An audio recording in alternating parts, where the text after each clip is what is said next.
farsa elektorale maj 11-2025 ka patur një nga faqet më të shëmtuara, historit më të turpshme, votën e diasporës apo qëndrimin kriminal të narkomazhorancës ndaj votës së diasporës. Kjo votë ka psuar manipulimin më masiv, më të paskrupull, më të hapur. Mishmashi që shpalli Edi Rama me votat e diasporës në Greqi është akti më kriminal i manipulimit ndonjëherë të votave. Por theksoj se ky mishmash, sipas danave tona, nuk ka ndodhur vetëm në Greqi, por ka ndodhur dhe në Itali dhe në ndonjë vend tjetër.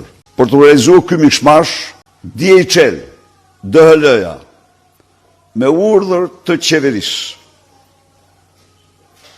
ka shkel kontratën dhe ka kontraktuar nën kontraktorë të tjerë, të cilët kanë bashkëpunuar ngushtë me Partinë Socialiste.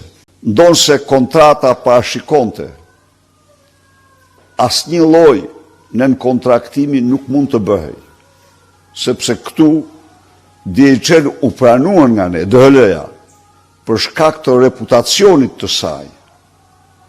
Por segmenti shqiptar i DHL-s funksionoi krejtësisht sipas urdhrave porosive të qeverisë dhe të Edi Ramës.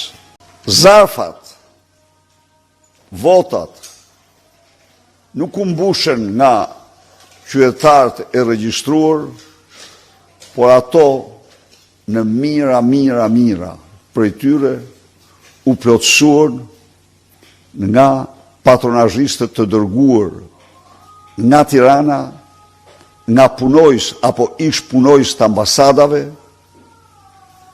dhe solli një manipulim të dalë jashtë kontrolli,